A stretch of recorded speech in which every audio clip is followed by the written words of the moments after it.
please call roll, please. Chairperson Beamer, Present.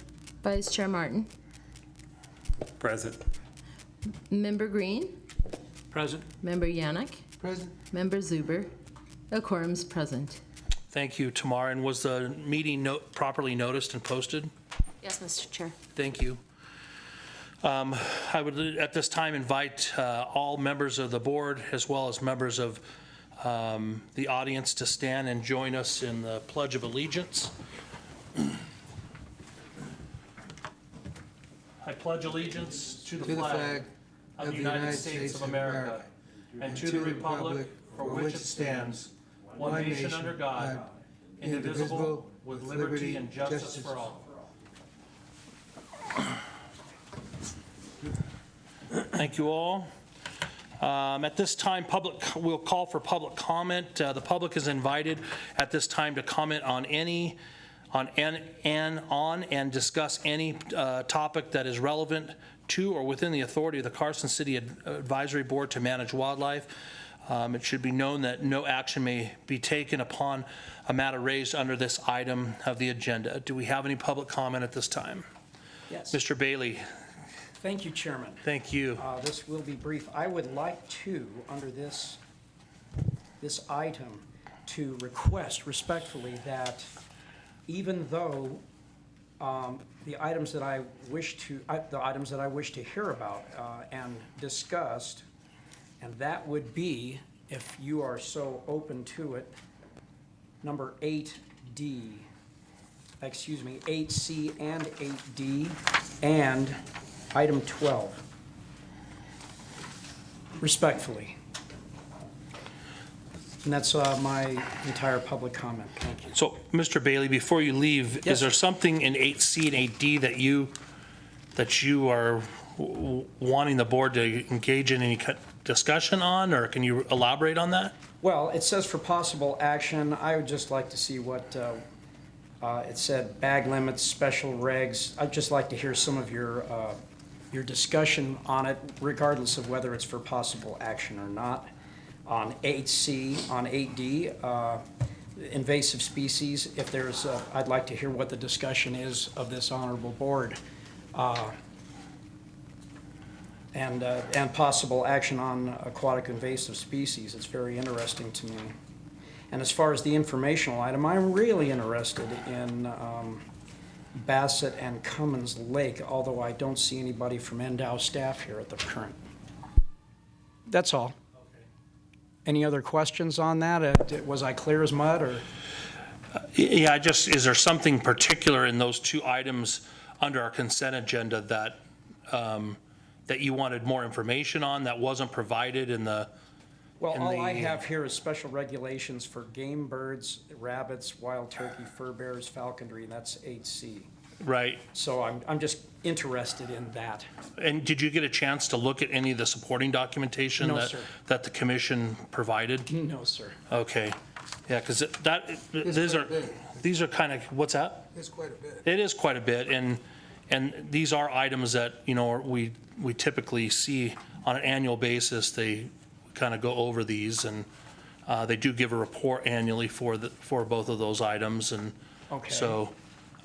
So your suggestion would be that I look it up online somewhere? Well, I certainly I'm open that if the rest of the board like to pull those items for discussion, I would do so, but. So, Mr. Chairman, I just want to interject really quickly here. I would advise this body just receive this public comment from the member of the public for his purposes only. Okay. But then to defer any consideration, any deliberation, any action on modifying the agenda until you get to that portion of the agenda. I guess, for me, it was more of an informational rather than a possible action. Okay. I'm always interested in what's going on with fisheries, especially invasive species. If there was something special that was going on, that something new, something improved, something old, something blue, as far as, because it's a very important item. Mr. Chair, there is a full packet, agenda packet on the back table if Mr. Bailey would like it. I didn't catch that. One more time. Oh, there is a full agenda packet in the back, Okay. if Oh. Mr. Bailey would like to look at it. Okay. Okay, thank you, Mr. Bailey, I appreciate you. You're welcome, thank you. Any further public comment at this time? Seeing none? We'll move on to agenda item number 4, which is a possible action item, and this is action on approval of meeting minutes. If the board will just to kind of recollect, from our previous meeting, we did not get the March 20th meeting minutes, and so we do have we have been provided two two sets of meeting minutes, one for the March 20th, 2017 meeting, and one for the May 8th, 2017 meeting. All of you should have received that and should have had ample time to review it. Any discussion? Mr. Chairman, I've reviewed both sets, and I have no comments on them, and I would like to make a motion to approve both sets of minutes as proposed, or as submitted. So we have a motion on the floor from Mr. Martin. Do I have a second? Mr. Yannick with a second. Call for any public comment at this time. Seeing none, bring it back to the board for a vote. All those in favor signify by saying aye. Aye. Aye. Motion carries. All right. Agenda item number 5 is a possible action item, adoption of our agenda. I call for a motion to adopt. Mr. Chairman, I would like to make 2 recommended changes to today's agenda. First of all, I would like to move item number 11, which is discussion and possible action to make a recommendation to Governor Sandoval regarding future appointments to the Board of Wildlife Commissioners. Move it from item number 11 to fall in right after item number 7. And I would also like to move item number 9 to follow immediately after item number 11. And the reason I would like to do that is because you have placed on the agenda an action to consider a recommendation regarding a request regarding upland game bird season setting, and you're proposing that after we've already taken action on the upland game season limits. So I think it'd be better to discuss that before we take action on upland game bird regulations. So just my motion would be to move 11 to follow immediately after 7, and then item number 9 to fall immediately after the now moved 11. I can sustain that. I'll second. All right, so motion and a second to move those. Motion and a second to move those agenda items directly after agenda item number 7, with 11 being first, 9 following, and then we would go to the consent agenda. Is that correct? That is the motion. yes. Okay, perfect. So, any public comment? All right, seeing none. All those in favor signify by saying aye. Aye. Aye. Aye. Motion carries. So we will proceed in that order.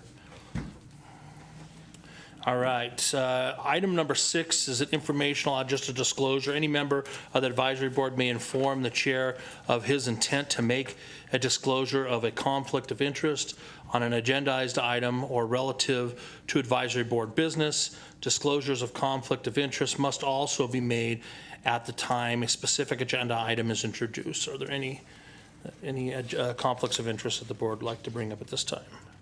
Seeing none, we'll go ahead and carry on to agenda item number 7, which is an informational item. Just at the request of board members in the past, we have put this on our agenda to get an update and activity report of the Carson City Urban Wildlife Committees. Is there anybody that has anything to report on that? Mr. Martin or Mr. Yannick, anything? No updates, just the city has continued updating and putting information regarding urban wildlife on the Carson City website. I appreciate that. I do have one item on this. I did receive 2 calls from folks that live down in the Riverview Park area. It's that time again throughout the year where people are letting their dogs run around and down in that Riverview Park area and off leash. And we had 2 reports that 2 dogs were attacked by coyotes in that area here in the last month. One of them, both of them were able to be seen by a veterinarian, and one was in the hospital for a few days, but I believe has recovered. So just by way of kind of announcement there, I promised them that I would bring that up to the board, and certainly I don't know if it's in the board's authority to make any kind of recommendations to Carson or give a report to the City of Carson Parks Department or something, but I did promise these folks that I'd bring it up and let everybody know and see if anybody wanted to consider maybe assisting in that effort at all. Mr. Chairman, let me just suggest that you may contact, and I don't think we need to have an action on this, just that you pass that along to Ann Bollinger. Is that how you pronounce it? She's the open space coordinator for Carson City, and ask her to try to put a reminder for people regarding walking pets in wildlife prone areas of the potential hazards. I think that'd be a great thing for you to do. I'll take that into consideration. Appreciate the counsel there, Mr. Martin. And so anyway, with that, I just, if anybody else is listening today, I think it's important that we just remind everybody that there is urban wildlife that we deal with here in Carson City, and you know, there's a reason why the city recommends or requires people having their dogs on leashes in certain areas, right? And certainly, I think that for the safety of the dog and the individual, they should consider that. We have seen a number of deer in the area as well, and I got some great photos of deer walking across the crosswalk again that I passed on as well. So anyway, thank you for that. Mr. Chair? Yes. I think we had a similar problem almost every year. And sometimes the city contacts Wildlife Services, and they've had some. Microphone. Excuse me? Microphone. Oh, sorry. Mr. Chair, I think this has been a recurring issue, especially this time of the year. And I think the city contacted NDOW, and it got to a point where I think they contacted Wildlife Services, and they brought out some guys to either trap and dispatch some of the coyotes to make it less dangerous for both pets and for the public. So we may want to make a recommendation that if there's more complaints and it becomes more prevalent, then I think maybe we should try to bring NDOW into this situation, and perhaps they can lend some help. Okay, appreciate that. Appreciate that, Mr. Yannick. All right, so that brings us to agenda item number 11, which is a possible action item to discussion and possible action to make a recommendation to Governor Sandoval regarding future appointments to the Nevada Board of Wildlife Commissioners in accordance with the provisions set forth in NRS 501.171. So with that, I would open that up to the board for any discussion on that, and I believe we have a gentleman in the audience that wanted to address the board, Mr. Rex Flowers, correct? Nice to see you again, Rex, and I do remember you now. We had talked on the phone, and sorry, don't always put the name with the face, so I apologize about that. But did anybody from the board want to make any comments? Mr. Chairman, let me start out. I contacted you and asked you to put this on the agenda. I think it's really important that wildlife advisory boards fulfill their statutory duty and letting the governor know if there's any people that we would like to make a recommendation that he consider for appointment. I think it's very important that people serve on that commission who have demonstrated their understanding of wildlife conservation, wildlife issues, and are willing to consider and make informed, intelligent decisions. With that, I have received a communication from Mr. Rex Flowers, who is in the audience today, expressing his interest in serving on that board. I've known Rex for a decade now, and I've seen him in action as a Washoe County CAB member. I've seen him serve on the Tag Allocation Committee.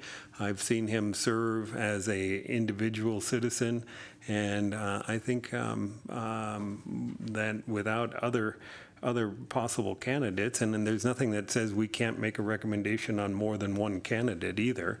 I definitely think it would be great to consider some type of action and recommendation to the governor. And I do see that Rex is here, so it might be appropriate, Mr. Chairman, that before I go any further, that we may hear from Mr. Flowers about his wishes and desires. Since I talked to him, he might have changed his mind, and he says, heck no, I ain't gonna do that. So I'll turn it back over to you, Mr. Chairman. Thank you, Mr. Martin. Does anybody else from the board have any comments or anything? All right, so let's, go ahead. Mr. Chairman, I too, have known Rex for a lawfully long time, and I have written a letter to the governor on my personal behalf for Rex's nomination as to be a new member of the Wildlife Commission. So I'm glad to see Rex present here at our meeting and to have it agendized so that we can show our support. So thank you very much. Thank you.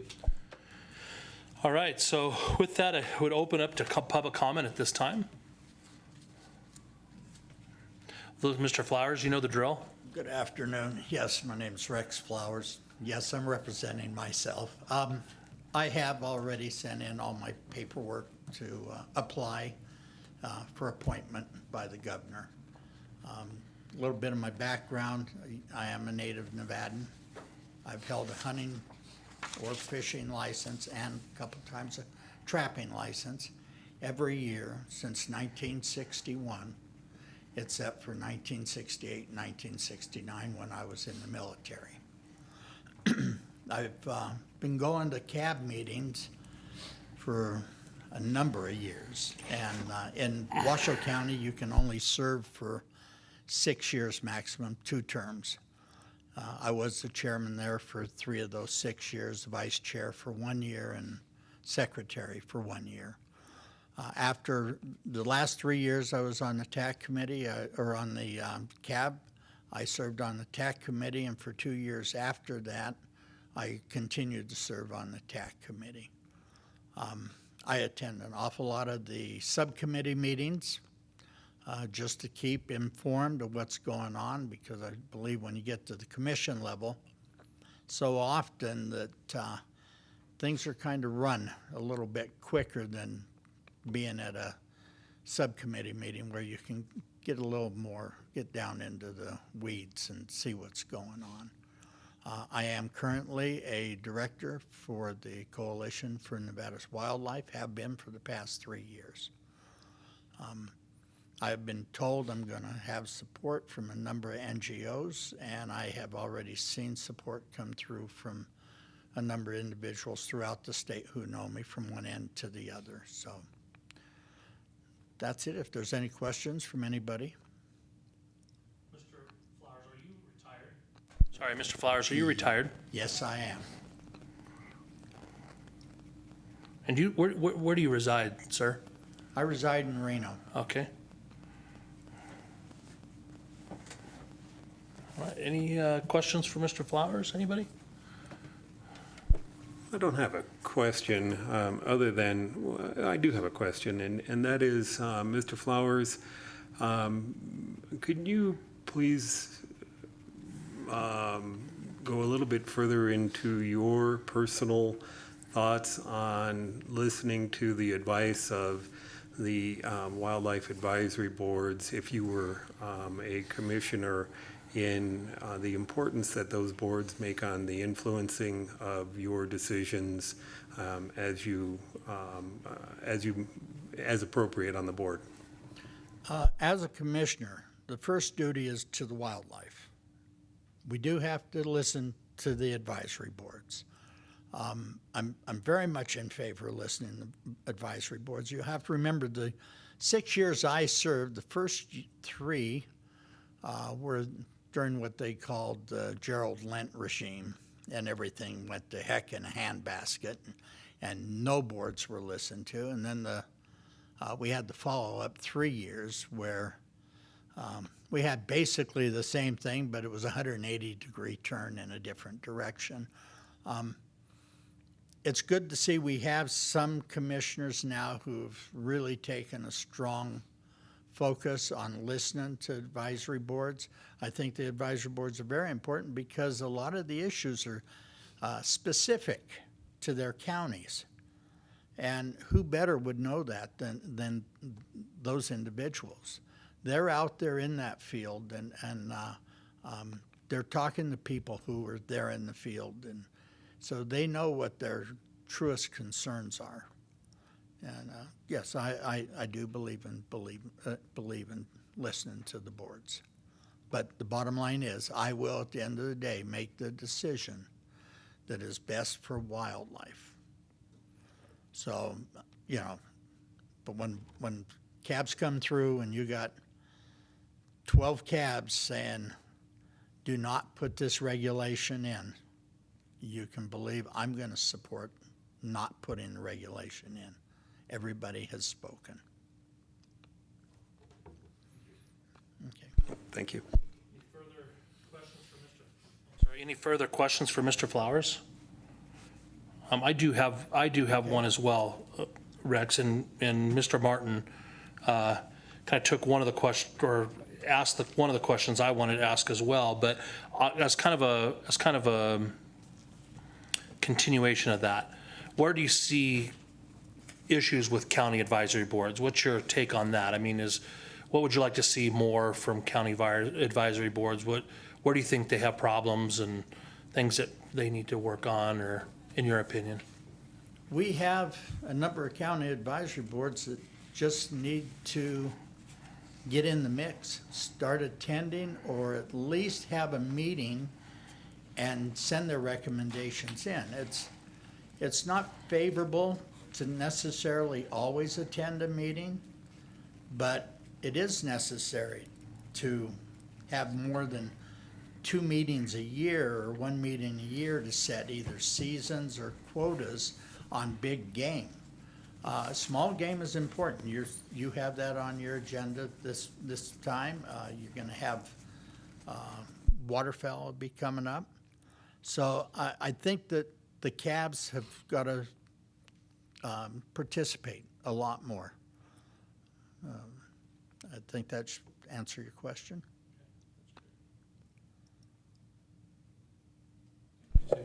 Go ahead, Mr. Green.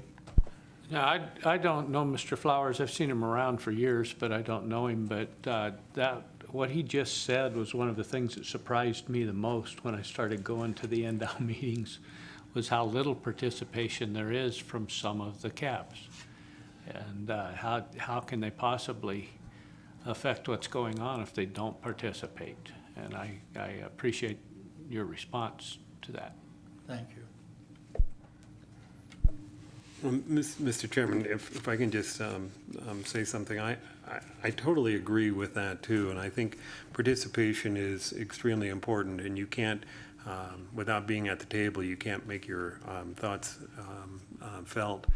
And I have a suggestion, and I've mentioned this to a couple of commissioners, so I'll just ask you, Mr. Flowers, if you were a commissioner, what do you think about this idea?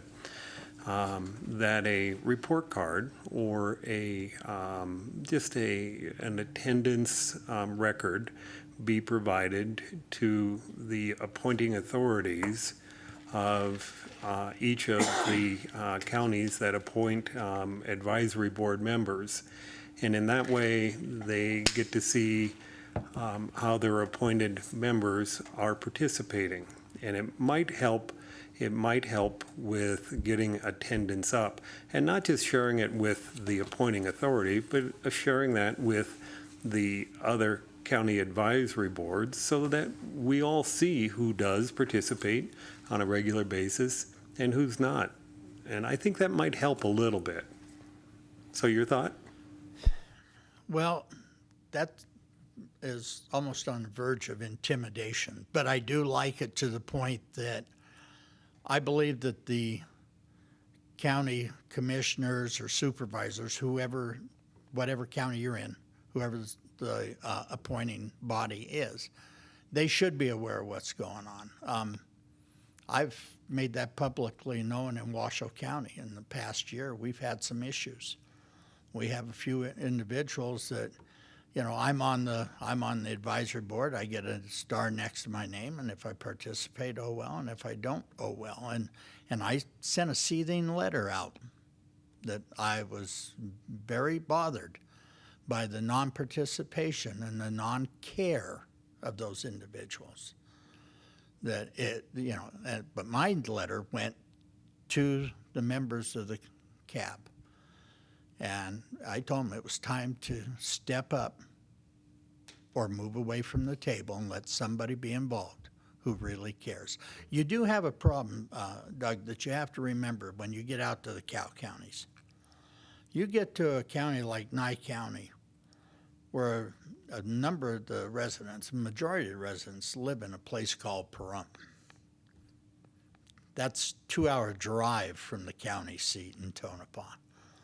And then you have ranchers that are trying to be on there that are from the north up there out of Smoky Valley in that area. So sometimes you're trying to find 5 individuals who can meet and come together. And of course, you only need 3, but the hope is to have 5. And that can be an issue. And so I think the counties need to find a way to talk to the individuals they put on and see what they can do to help them out. Because as it was noted last week in the Finance Committee meeting, the advisory board individuals really, they're not supposed to be paid to travel to a meeting in their own county for the advisory board meeting. They get reimbursed to go to the state meeting. And some of these guys are driving several hours to get there. But, something does need to be done. And a good place to start would be with the county commissioners or superintendents. All right, any further discussion? Thank you, Mr. Flowers. Thank you. Appreciate that. Any further public comment? Welcome, Mr. Voles.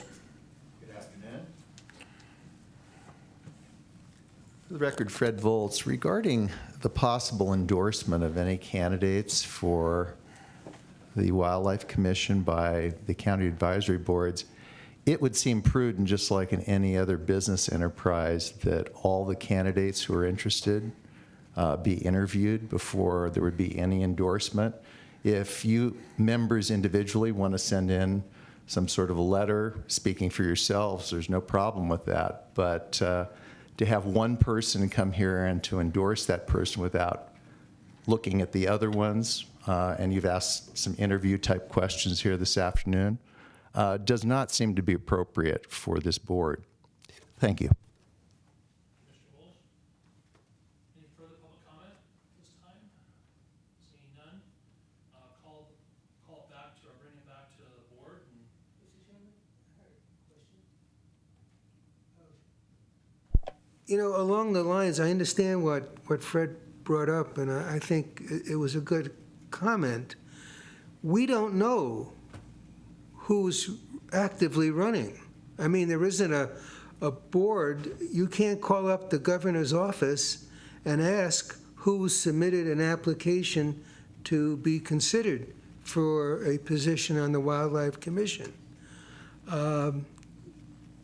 So it's kind of, unless one of the organizations, I get some emails from some of the organizations that are supporting different candidates at this time, and, you know, they ask you to write to the governor and support for this particular individual, and then, you know, so it's kind of hard to know who's really running. I don't see a place where people, you know, unless they're part of an organization or an organization decides to back them. I wish there was a, you know, hey, let me know if you throw your hat in the ring, because you may be somebody who I'd really like to support if I knew you were running.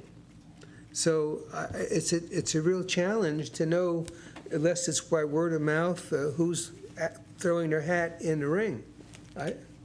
Yeah, so any further discussion from the board?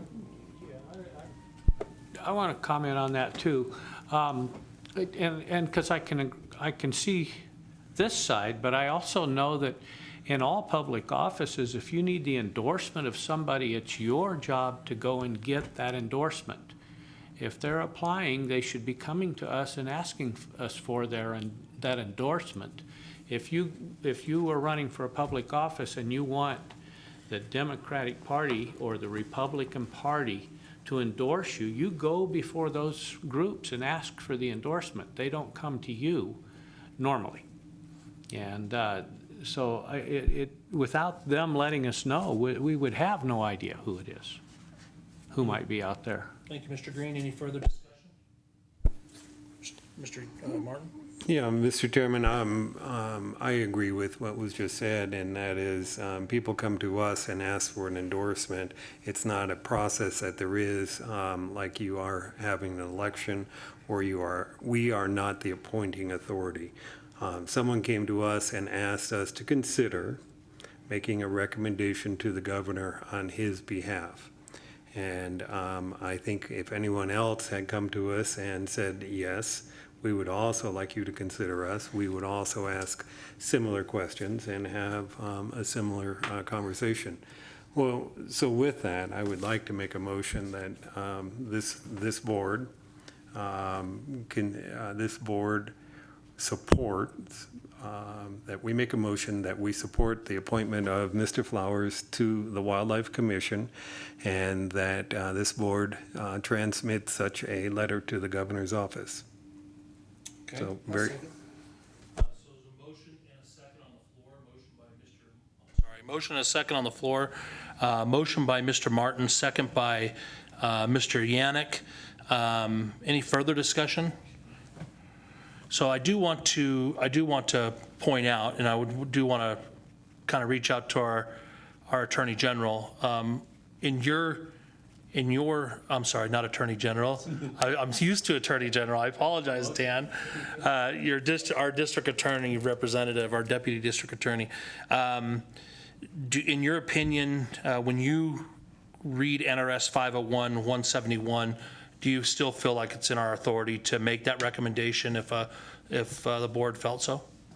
Oh, absolutely. Based on my interpretation of that provision, it's pretty clear cut. It's within the purview. And Let me try that one more time without the feedback. That's a little bit better.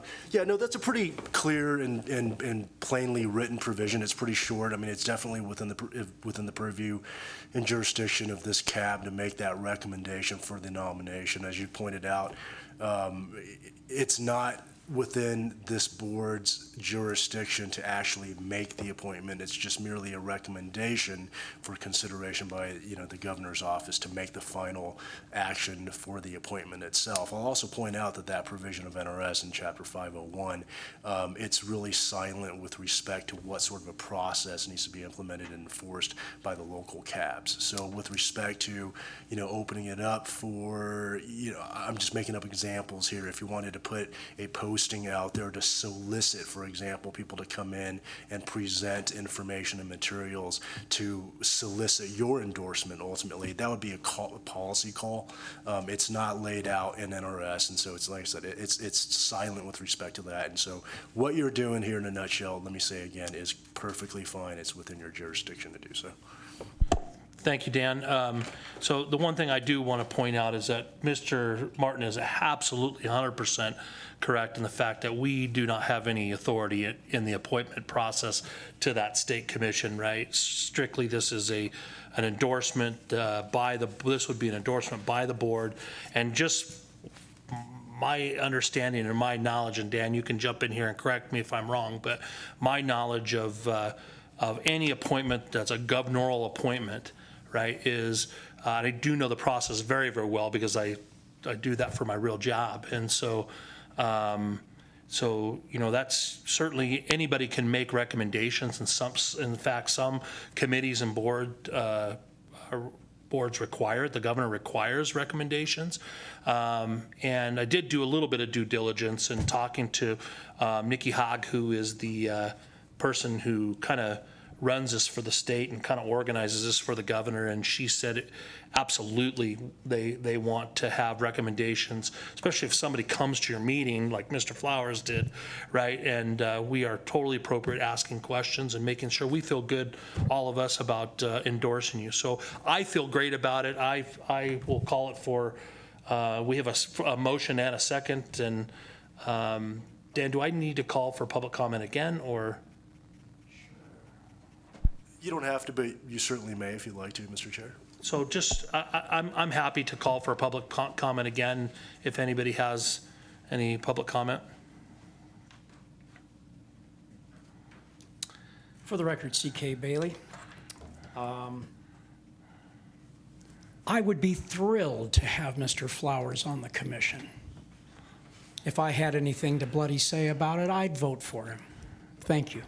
Thank you, Mr. Bailey. Any further public comment? Mr. Voles?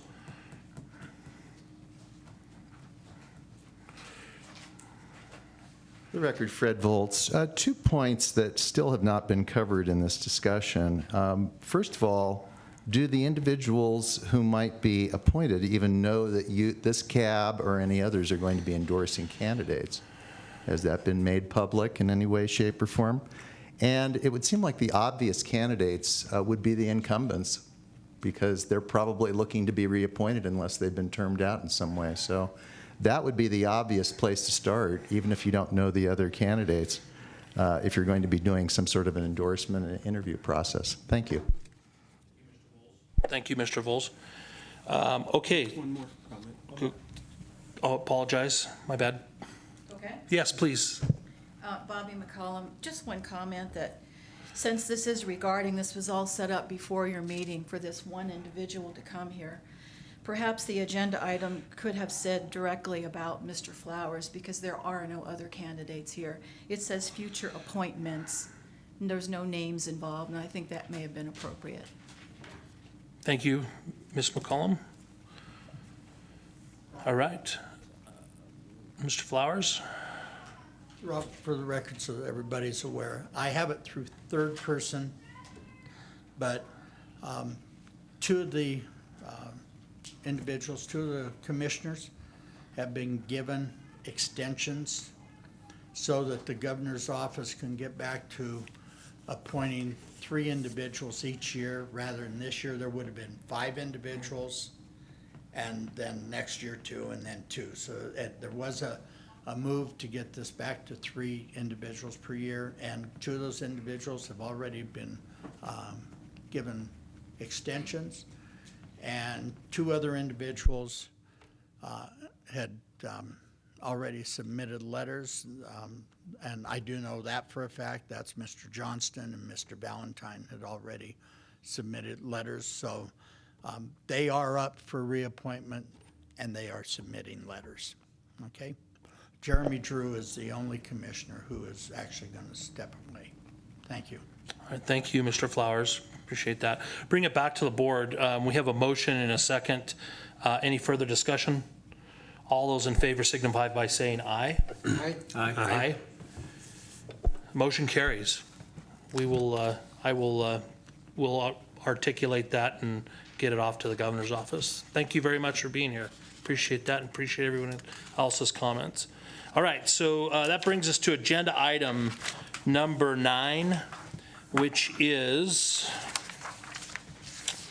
possible action item to discuss and possible take action to consider a recommendation to the Nevada Board of Wildlife Commissioners in support of Bud Ogun's, I think is how you pronounce his name, request for the Wildlife Commission to consider establishing a permanent opening day for upland game season. Just by way of introduction and reminder to the committee members, Mr. Ogun reached out to the Wildlife Commission. He reached out to many of the CAB members as well, asking for us to support his request to actually make a opening day. His big thing is wanting to establish a set opening day for upland game season.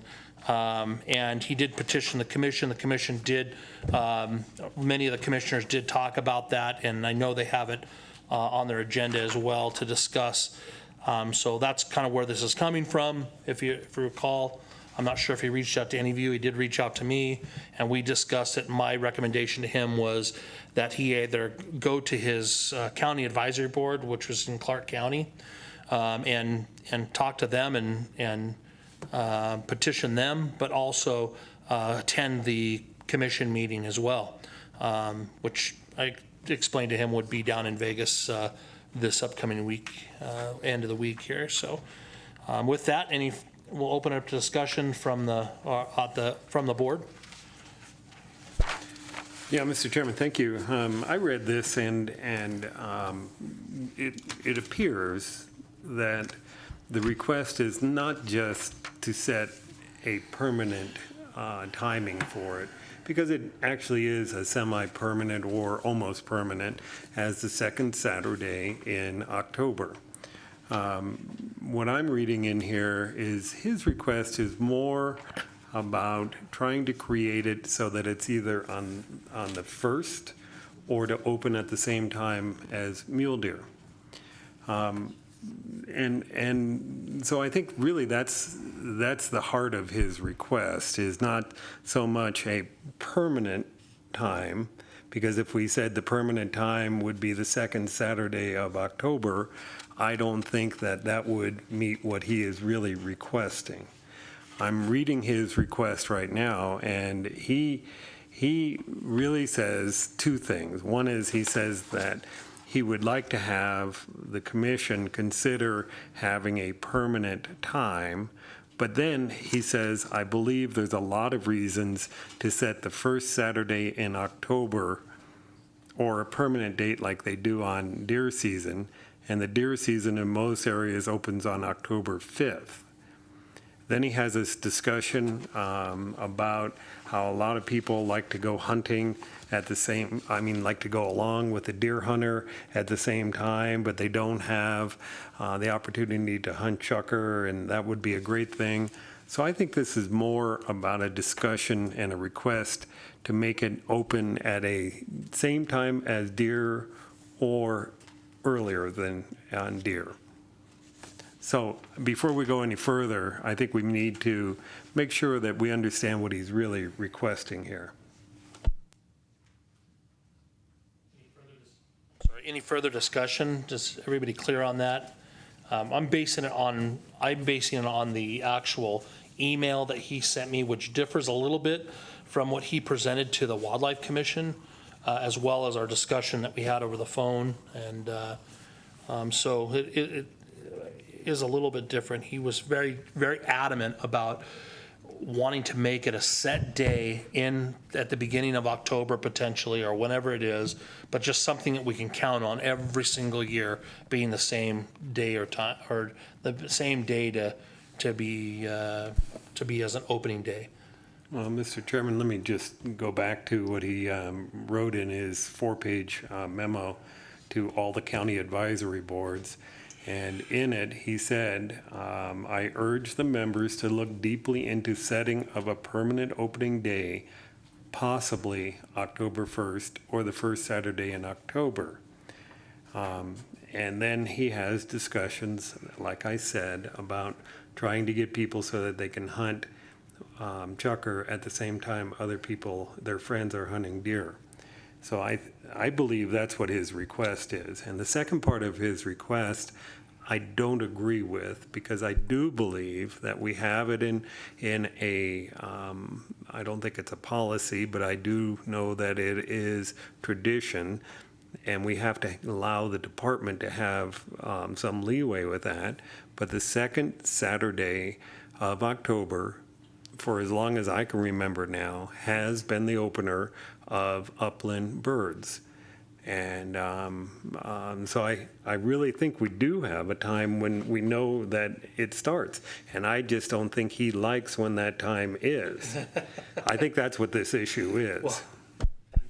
Well, I appreciate you clarifying that, Doug, because that was actually my discussion with him, was centered around that.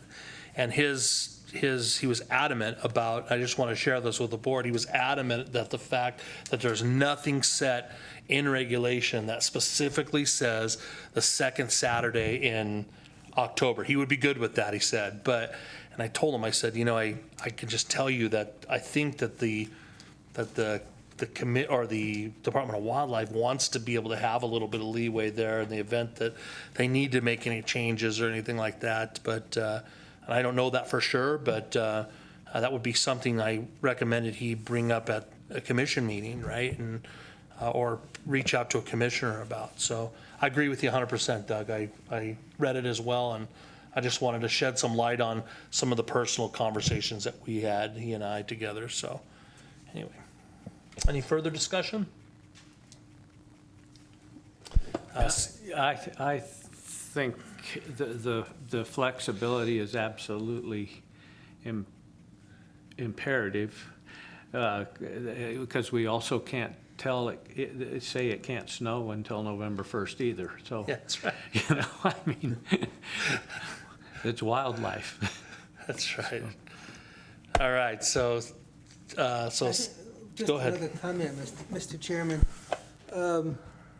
We have opportunities for youth hunts, and, we try to give everybody a running start at some of this to get them interested in the sport.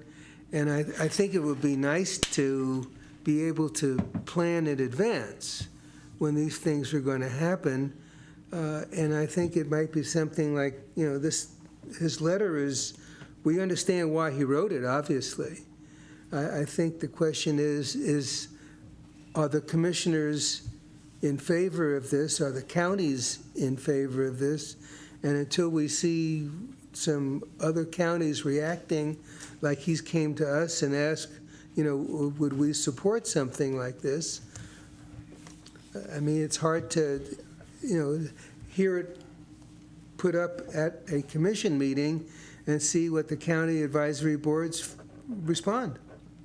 Thank you, Mr. Yannick. So I will just end by saying this, that I certainly do not support something that I don't have data coming back to me from the Department of Wildlife, from our biologists, the experts that do this stuff all day long to help us understand, how this could be advantageous or how it could be a detriment, right? And so I personally would not be in favor of supporting this unless I was able to get a lot more data and information back from the department on whether this would be favorable or how it could affect, their programs and their management and everything. So with that, I will, if there's no further discussion or comments from the... Mr. Chairman, let me just add one more thing.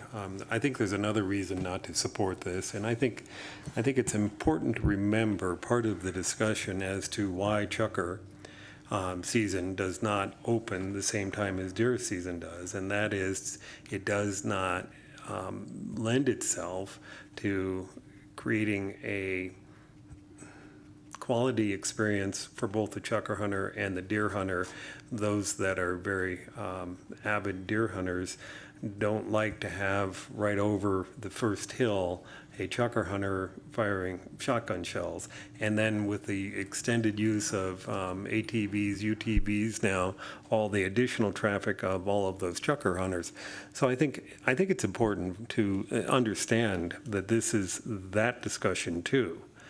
And furthermore, there's one more thing that you should take into consideration. They have timed the opening of chucker to open at the same time as the opening of ducks. And they both open on the second Saturday. Well, they're proposing to make it the second Saturday of October for Upland. That has not yet been adopted. But the second Saturday in October has been adopted for ducks. And so what this does is it kind of spreads the interest one way or the other. So it reduces the pressure on both of those. So this is a pressure thing. And then lastly, his thing that I can't plan until August, that's not true. Yeah, that's right. Because the commission hearing that adopts that is the fourth Saturday of June. And yes, the brochure comes out in August, but that action is posted on the department's webpage the following week. And so by the 1st of July, he knows that it will be the second Saturday of October. So I'll hush up now. Thank you. I appreciate you clarifying that, because I didn't get as extensive, but I'm 100% with you on all of those points, Mr. Martin. I struggle with anybody that says I can't, that doesn't give us ample time to plan vacations and that sort of thing, and I will tell you right now that if somebody typically draws a big game tag, that usually trumps opening day of chucker and opening day of waterfowl. If the season somehow conflicts, I have yet to meet anybody that it wouldn't. And it may be, but so I agree with you 100%. I just don't see anything here that would allow me to support anything like that. So, all right. So with that, if there's no further discussion from the board, I'd open it up to public comment. Rex Flowers speaking for myself, and this was not heard at Washoe County, but Member Martin's last comments were spot on why they do upland game on the second weekend, and it is to separate it out from the big game hunts, the mule deer hunt specifically. It reduces the amount of people out there in the field. It helps the wardens at that time to be able to interact with all the individuals. So, and it's if you look at your item there for the upland game, I don't know if it's written as an amendment to, but I believe it is. And your seasons are actually, say, 16 something. Seasons are set every couple of years on upland game. And then those off years is when they make the amendments. This year they're going to pull out the mountain quail and give a different focus there. So, but his comments were exactly on spot. Thank you. Any further public comment? Seeing none, bring it back to the board, and we'll call for a motion if anybody wants to. Mr. Chairman, I would like to make a motion, and I would like to make a motion that this board communicate to the commission that this board does not support this request, does not support this request as this request well, that's too long of a motion. Let me start over. Mr. Chairman, I'd like to move that this board not support this request, and that we have a good process currently in place specifying when the season is, and that the season opens in a manner to reduce crowding rather than to increase it. So I think that's enough of a motion. I'll second.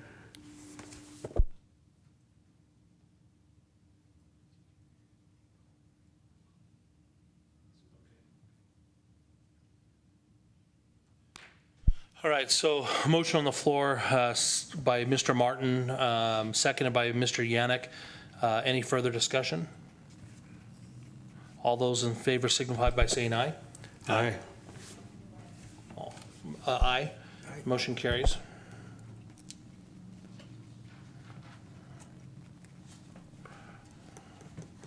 All right, so that brings us back to agenda item number 8, which is our consent agenda item, or our consent agenda. The Carson City, the items agendized in as part of agenda item number 8, which is agenda item A through D. Are consent agenda items. They are considered routine and may be acted upon by the advisory board to manage wildlife with one action and without extensive hearing. Although a member of the advisory board may request an item to be polled for separate discussion and action, the advisory board chair retains the discretion in deciding whether or not to pull an item from the consent agenda. There will be no public comment unless an item is polled for separate discussion and action. Is there anybody that wishes to poll any of the items on the consent agenda at this time? Yeah, Mr. Chairman, I'd like to pull item 8D, as in dog, which is the Aquatic Invasive Species Management Plan. Thank you. Thank you, Mr. Martin. Any further items pulled from the consent agenda? Mr. Green, are you good? All right, so seeing none, we will go ahead and pull item number 8D, which is a possible action item, draft of the, where we, there's a draft, goes over a draft of the Nevada Aquatic Invasive Species Management Plan. The Fisheries Division Administrator, John Schoberg, and Wildlife Staff Specialist Karen Vargas are prepared to comment on that at the commission. And just a little kind of a briefing there, the commission is going to be prepared to hear a report on the Nevada Aquatic Invasive Species Management Plan. And there is a working group that this was established kind of as an interagency working group, and the commission could take action on it and provide recommendations to be modified and voted upon at the August meeting. So any further any discussion then on this item? Mr. Chairman, since I pulled it, I probably have some items to discuss. As doing my due diligence on this, I contacted Wildlife Staff Specialist Ms. Vargas, and I asked a couple of specific questions, and her answers were, oh, no, we did not address that in the draft advisory or the draft Aquatic Invasive Management Plan. First of all, the good things in it, and the good things is the whole process of doing aquatic invasive inspections and creating a system in the state that's protecting our waterways is actually well thought out in this particular document. They actually do have now a system to go in and out of Lake Lahontan, for example, and they do have a very active system there where inspections occur. They have a Lahontan in and out program that's based on the Lake Tahoe program. 5 years ago, you talked about aquatic invasive species in Nevada, and it was nothing more than I have to buy a sticker, and there's nothing behind that sticker. And now we have some really good items coming along to protect our waterways. And let me just refer you to page 69 in the plan. And in page 69, they have what's present in Nevada. And what they have identified as present in Nevada are quagga mussels these are for crustaceans, mollusks, and fish. Quagga mussels, crayfish, Asian clams, northern pike, and the red-eared slider, which I'm not familiar with, but it's only in the Mojave Lake Mead area, southern Nevada, so that's probably why I'm not familiar with them. The interesting thing to note on those 5 species is the identification of the quagga mussel. And in it, they identify that this species is found in the Colorado Basin only. Interestingly, in 2010, there were water samples that were collected in Lahontan, and then in 2011, water samples collected in Rye Patch. And the whole process of sampling and then analysis is quite complex. But my understanding is that the water samples showed a potential for larval stage quagga mussels.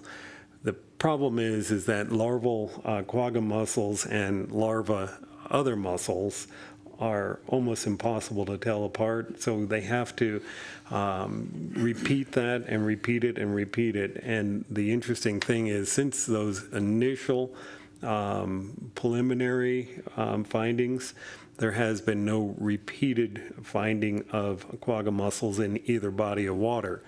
So since it's been 5 years of sampling since that potential occurred, they're now both considered quagga mussel free, which is an important thing.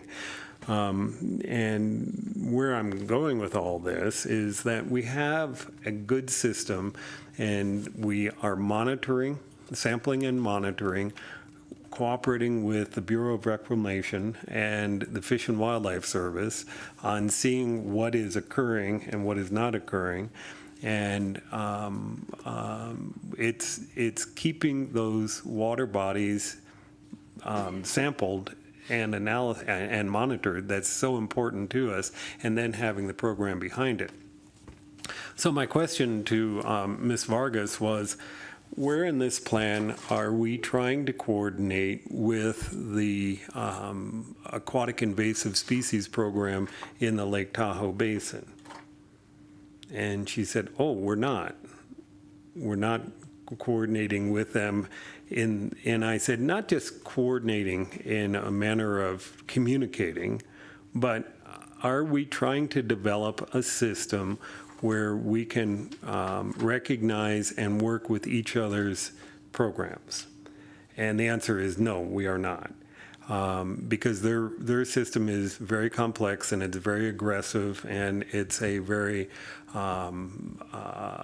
politically charged arena. And having worked in the Lake Tahoe Basin for 10 years, I agree with all those things, and rightfully so.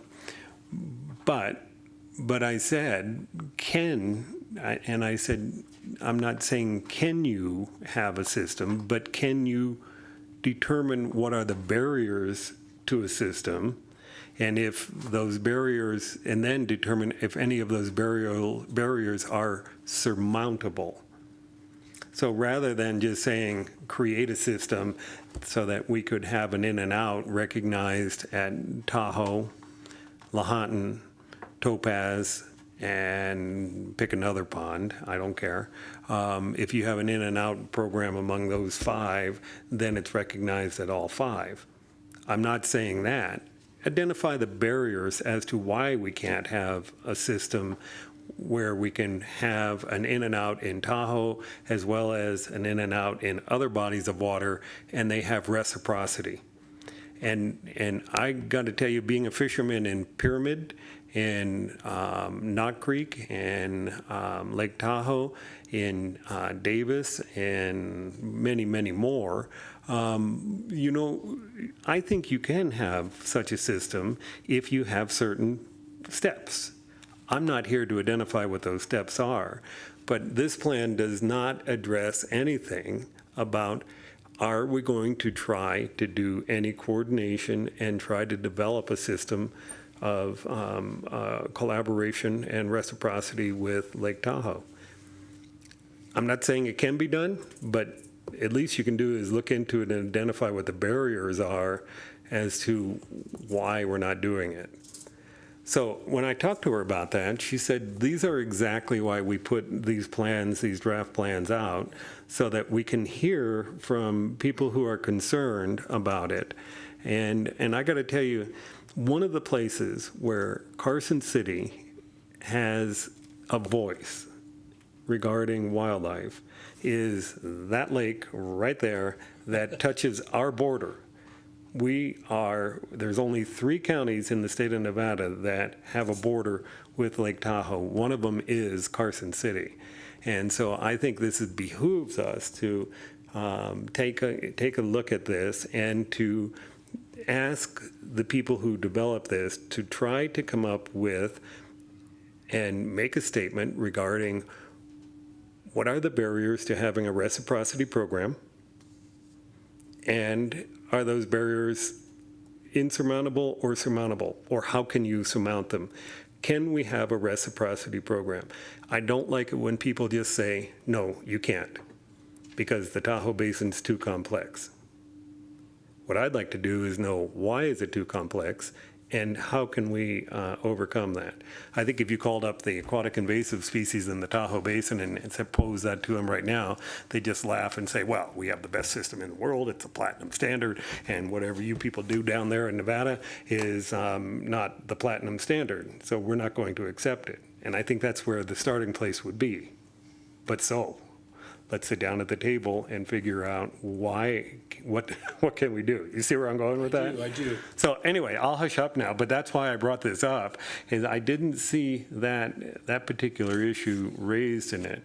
The other thing that it did say in here is that not reported in Nevada, and this is a really important one, is the zebra mussel is not found anywhere in the state of Nevada, and that's a really good thing, because the zebra mussel's right up there with the quagga mussels. It does identify the Asian clam as being found in Nevada, and the interesting thing is the Asian clam is also found in Lake Tahoe. And if you ever want to see Asian clams in Lake Tahoe, I recommend you go to Marla Bay, and somewhere in the 20-foot zone in Marla Bay, look over the side of your boat and you will see Asian clams That's right. in the Tahoe Basin. So thank you, Mr. Chairman. Thank you. Thank you, Mr. Martin. I appreciate your diligence in presenting all that information that you found out. And I too reached out to John, and I always get his name wrong. Is it Sonnerholm? No, Soberg. Yeah. Soberg is my Soberg, I'm understanding. sorry. I did reach out to him as well and had a fairly lengthy conversation with him about the draft, and he shared some of the things that you had presented as well. Apparently, he and Karen had discussed that a little bit, and so. I appreciate that. I appreciate that information, because this is certainly something that I don't have a lot of knowledge in, and so I appreciate being able to get that from the experts as well as you for getting that information and bringing it to the table for us. Any further discussion on this? No, I had a question, because I had another question, Mr. Chairman. Somebody approached me saying that, I had to go out and buy an extra drain plug to have a spare, because I have to drive around with the drain plug open when your boat's out of the water. And they approached me and saying, how come, we have to have this and a spare, blah, blah, blah. I said, it's to protect the long-term use of the water. I mean, don't you want to do what you think is practical to do, and it's not a tremendous and, financial burden to have something like that? And so I got a little pushback from people, but at the same time, I think it's in their own benefit to want to do something that way, to make sure by the time you get from water A to water B that your tank is definitely got a chance to air out and to dry. I mean, I don't have a boat that I haul around, so I'm not familiar with all the details that you have to go through. But I think, you know, from the standpoint of reasonableness, it seemed pretty reasonable. Just to let you know, I own 2 boats and I have 4 drain plugs, and the total investment is $20 for all 4. My point. Appreciate that, appreciate the comment. So with that, we'll open it up to public comment at this time.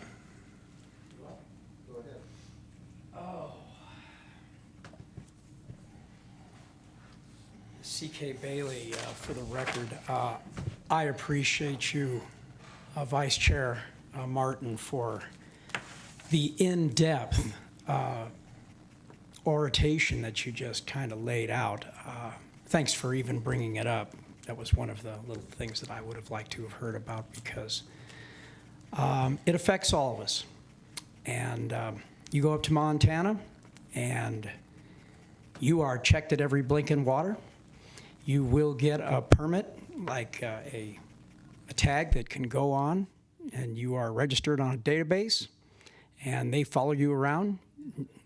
And I have nothing but a dual pontoon boat that has a chair in the middle with a set of oars. You have fins. They'll go through everything. They'll go through all your bars. They'll go through all your straps. They'll go through all your plugs, your caps, everything. They'll go through your fins, your waders. Doesn't take long. I think they give you a lollipop and say thank you, and you move on. Idaho, same way. Wyoming, same way. Nevada has come up. I just saw the vehicle over at Lahontan just the other day pass by, and it's there. I didn't see a body with it, but then again, I didn't see anybody with a boat that was putting in. That's if you can find a place to put your boat. It's like the ramp is just about submerged. Lake Tahoe, the reciprocity of California and Nevada. If there's no communication, I don't get it. I really don't. It's like Nevada's already got a plan that, from what I've seen, resembles very close to what I've seen in Montana and Oregon, and let's see, and Montana, Wyoming, Oregon. So I'm not certain what the hang-up is, unless there's folks that just like to have their own empire, and that's just the way it is. And I think our side on Nevada is right up the same alley as Montana or anybody else, any other state that I've been in, except maybe Cali. And frankly, I'm not sure Cali's is all that good. You go over the border over at the on the north side, going up 395. I believe they have a station, but I haven't seen them check out my boats at all. Zilch, zero nada. So I don't know what Cali's doing. Tahoe, Topaz, but I know Nevada's doing its chore. And what was that about crawfish? Is that considered an invasive species? Wow. Man, can't have the crawfish boil. They hope you catch a lot and go do it to it, man. Whatever. I thought that was kind of interesting, so I learned something new tonight. Crawfish, invasive species.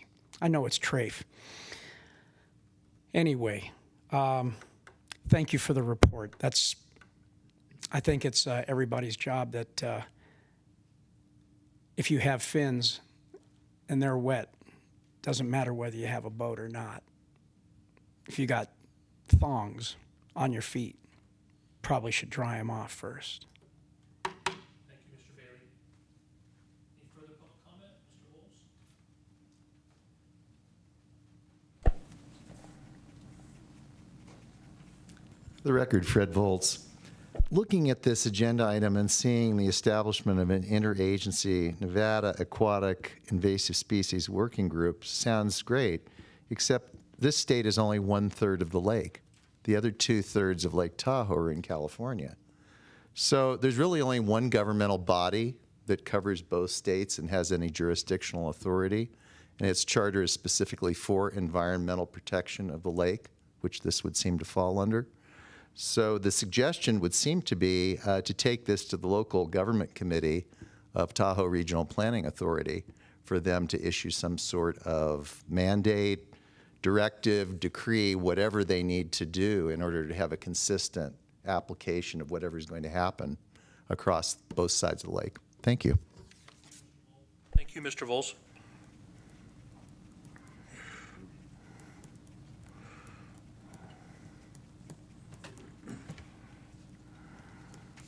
All right. So any further public comment? Seeing none, we'll bring this back to the board, and I would entertain any kind of motion that anybody would want to present to the commission at this time on this item. Mr. Chairman, I'd like to make a motion that the Carson City Wildlife Advisory Board notify the commission that we support the Nevada Aquatic Invasive Species Management Plan and their efforts in aquatic invasive species, and that in addition, we would ask them to consider adding to the plan a description of the process and the potential of creating reciprocity, just the potential of creating a reciprocity program with the Tahoe Regional Planning Agency's inspection program. So it's just, we support it, and that we ask them to add one component, and that is to consider a reciprocity program with the Tahoe Basin.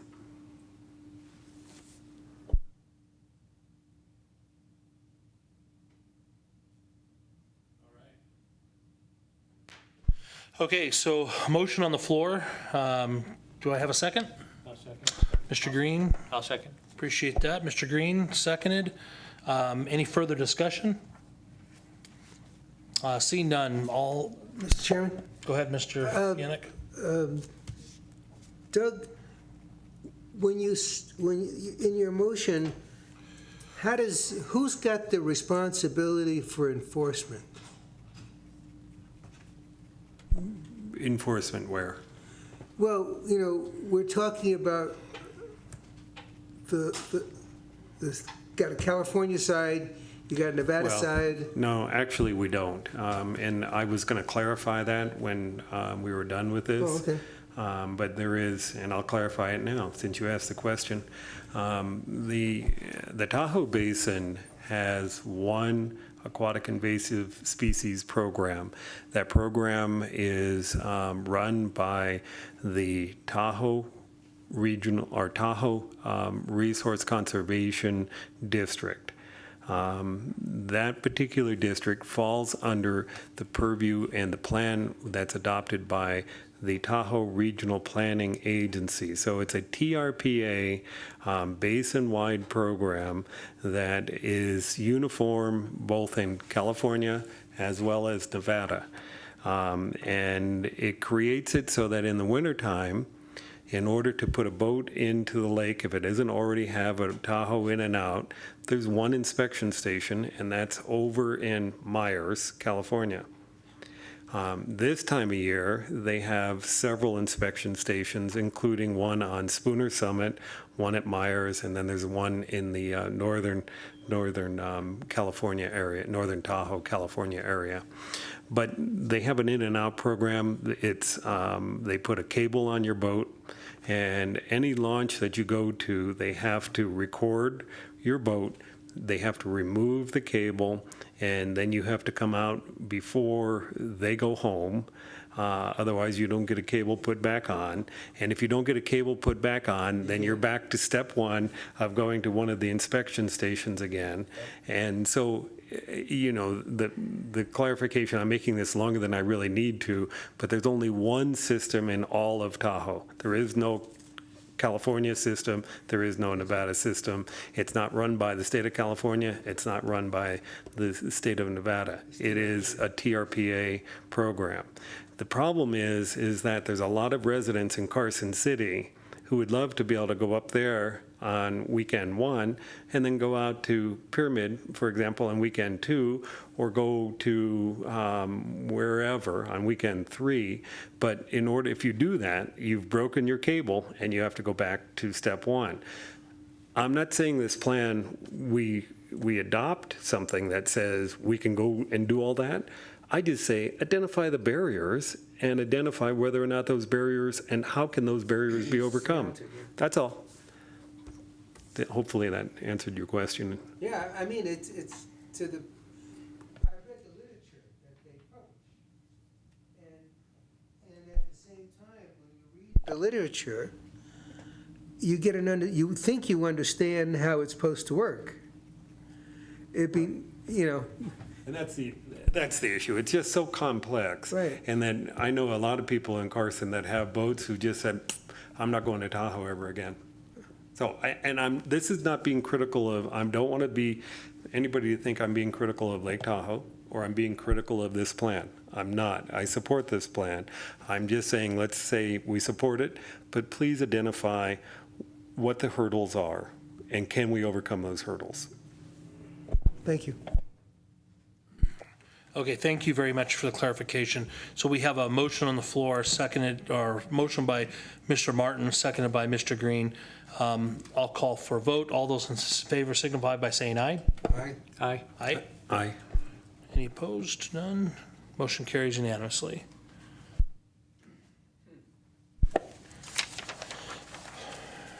Okay, so that clears up item number 8. We do need to, already done. what's that? 9's already done. Yeah. Do we need to have a motion to support the rest of the items in the consent agenda? Oh, yes. Yeah. Yeah, so. we do. I Yeah, will call Mr. for Chairman, I'd like to make a motion that we adopt I'd like to make a motion that this board supports the remaining consent items as written.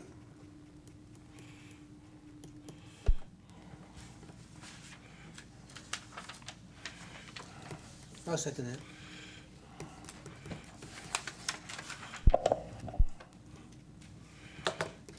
Okay, so we have a motion for the rest of agenda item number 8, the rest of the items.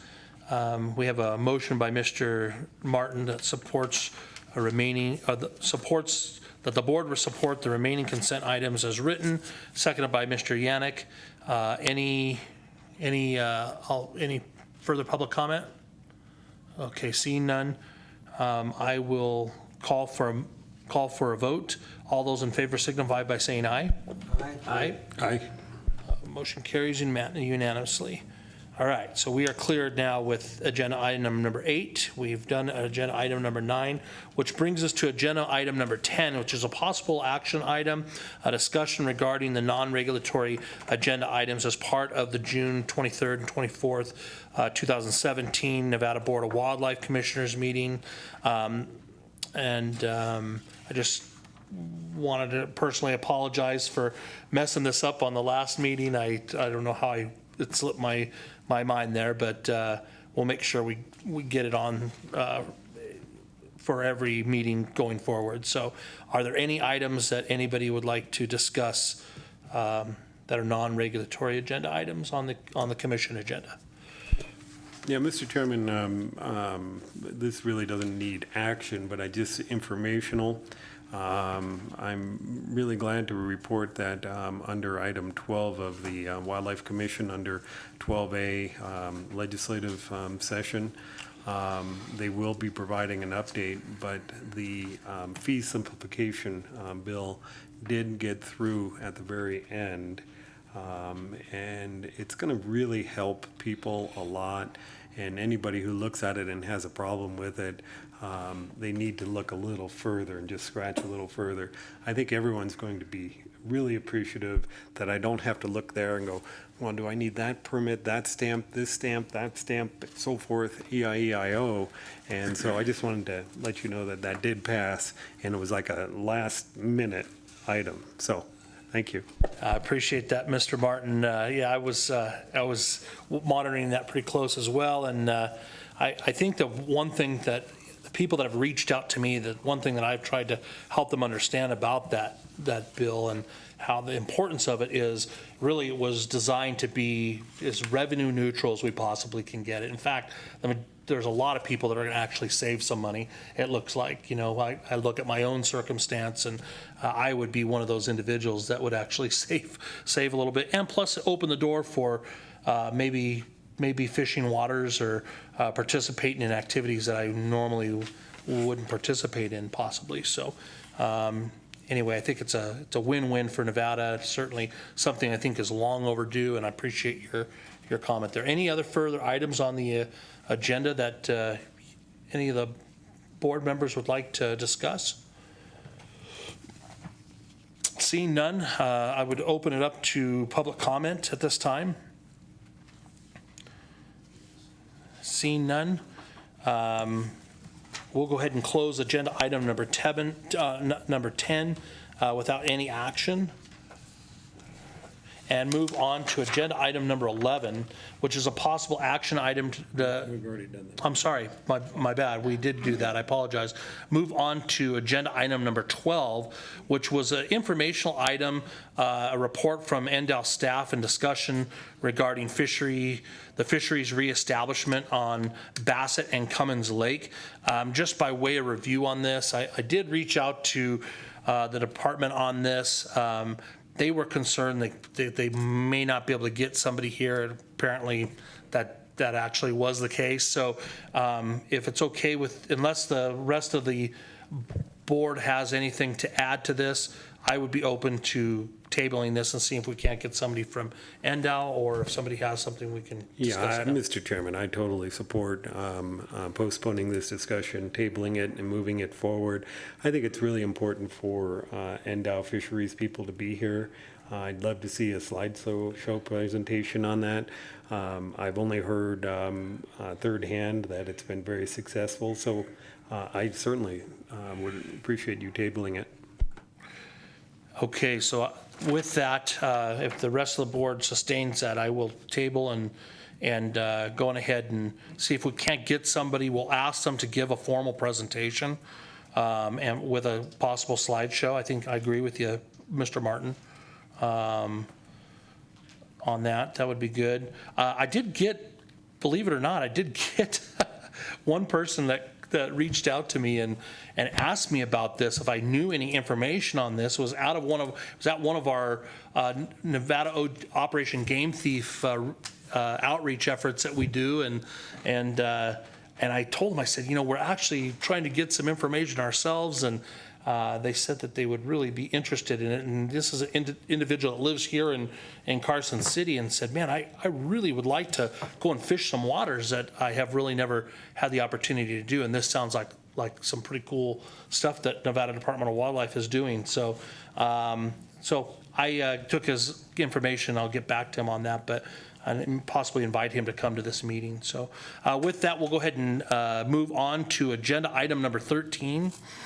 Which is a possible action item for discussion and possible action regarding advisory board member commitments to the June 23rd and 24th, 2017 Wildlife Commission meeting in Las Vegas, and the August 11th and 12th, 2017 Wildlife Commission meeting in Minden.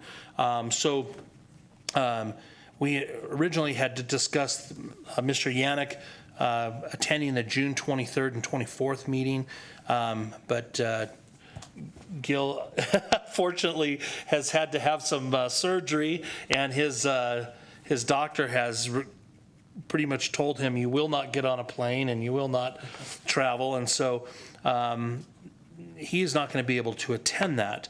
I did reach out to Mr. Green today, and I apologize, Gene, that I didn't give you more notice on that. It's been a little crazy for me with trying to wrap up stuff and stuff at work. So, so anyway, Mr. Green's not going to be able to attend as well. Mr. Martin, is there a chance that you would be able to attend that? No. Not this weekend. And I too have some conflicts, but I may be able to I may be flying down on Thursday, and I could hold over on Friday, the 23rd. Is that right? Do I got that date right? 23rd. Yeah, so, and attend one day. I won't know that until probably tomorrow. So if that's the case, I can try and attend at least one day.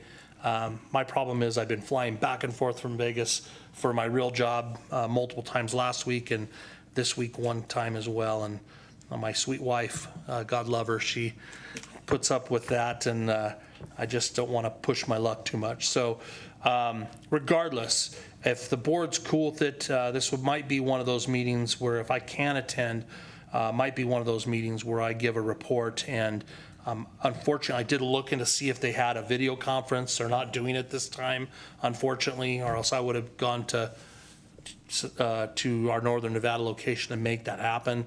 I did actually request that, hey, you know, if there's any way we can make that happen, it would be good, but it didn't sound like it was going to. So any further comment or discussion on that? I apologize. I wish I would have been more capable of making that last minute trip, but may not be able to do that. So, all right, so the August 11th and 12th meeting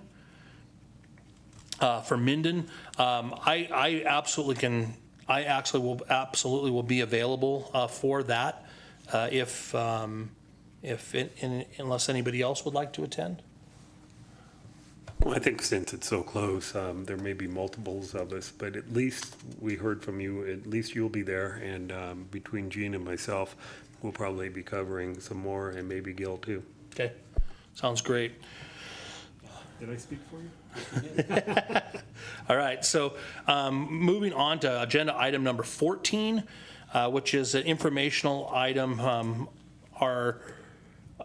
Our next CAB meeting is for the Nevada Board, or the next meeting for the Nevada Board of Wildlife Commissioners meeting is scheduled for August 11th and 12th, like I mentioned before. So that brings our meeting date to Monday, August 7th.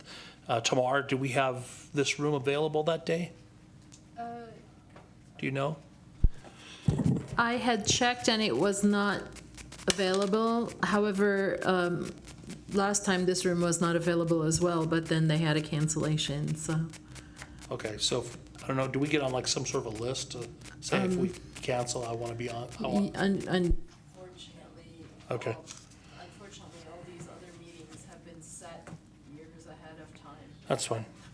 Okay, so so we do have it set for the brick building then, what is that building officially called? Community development. Community Yeah, development. if we can get this room, I would like to get this room. Okay, perfect. I'll let you know. All right. So that brings us to agenda item number 15.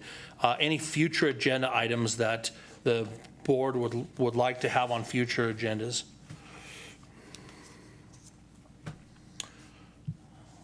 Seeing none, I'd open it up to public comment on this. Oh, sorry, Mr. Martin? I'll wait until after public comment. Okay, so I'd open up to public comment on this. Is there any items that anybody from the public would like to see the board here? Mr. Vols?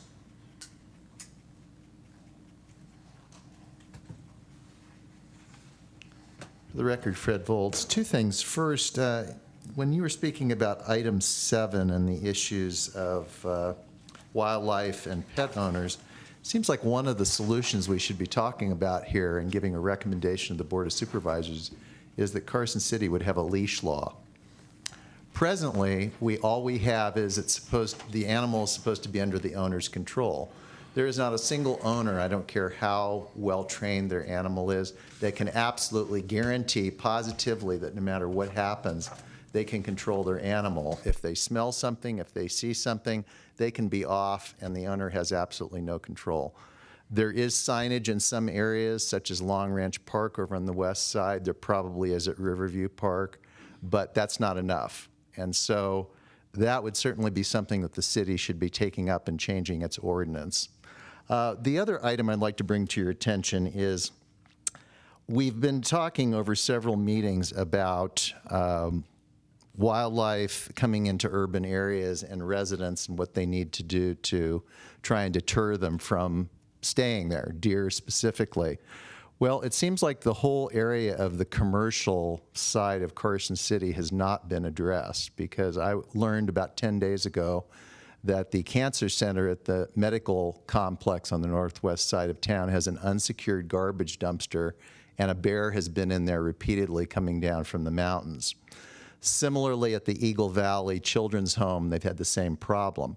I've been in touch with the executive director at Eagle Valley's Children's Home and the chief operating officer at the hospital, Michelle Joy, about what they plan on doing, and more importantly, if this problem exists with other parts of their facility that also have individual dumpsters. I have not heard any response back yet. And I do know that member Yannick is on the board, and I would certainly encourage you to follow up at your next meeting to see what, if anything, is going to be done, and if the hospital is going to take action, because the dumpsters are available with locks on them from Waste Management, which is what services our area. But more importantly, looking at this commercial aspect, and especially focused on the west side of town where the bears are more likely to be, it seems as though we need to check with the school district, WNC, and also the assisted living memory care facility at Ormsby and West College to make sure that their dumpsters are also secure. So in addition to what's being done, and I've already been in touch with the mayor and with Supervisor Abowd, since it's her district that this falls under, to alert them to the problem. So I wanted to bring that to the official attention of this board, and perhaps it can be agendized for a future meeting. Thank you. Thank you, Mr. Vols. Can I make a comment on that? Yes, please, Mr. I appreciate that very much. My grandkids walk back and forth to school over there on the west side every morning, or they were. School's out now. And they've seen bears. And it's because of the attraction of those unlocked trash cans, plain and simple. If we lock the trash cans, they'll go back up there in the hill and do what they're supposed to do in the hill. And I appreciate those comments, because I've made similar comments to some of our supervisors too. Thank you. Any further discussion regarding future agenda items? All right, any further public comment? Seeing none, we'll go ahead and move to, is there anybody wants to take any action? Oh, well, this really isn't an action item, right? So, okay, we'll take that into consideration. I apologize. So we'll open it up to just general public comment. Any general public comment that anybody would like to make at this time here in Carson City?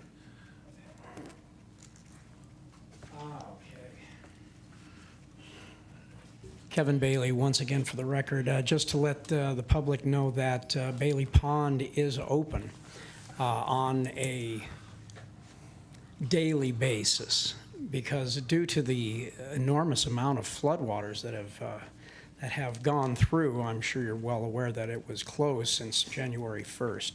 It opened up about 2 weeks ago under great pressure from the public. But there are still areas that are underwater at the pond. And speaking about dogs, it's quite signed. It's quite the law that if you have a dog, it should be in the dog park and not at Bailey Pond. Okay, of course, there's no sign that says clothing optional either, but there are those that wish to get really excited about being at Bailey's. Anyway, it's opened up. Endow's stocking it. Kids are catching fish. Everybody's catching fish. So go and enjoy. Wear something cool and a hat, because it's very powerful sun there, and it is still somewhat flooded in areas. So there's a limited amount of access. Thank you. Great. Thank you for the report. Thank you for the report, Mr. Bailey. Any further public comment? See none. I will call for adjournment. So moved. Second. Okay, let's call for a vote. I bet you've already slammed the gavel. I'm sorry. I think I don't need to vote on that, You do don't I? get my vote. All right. Thank you, everyone, for being here. Thank you.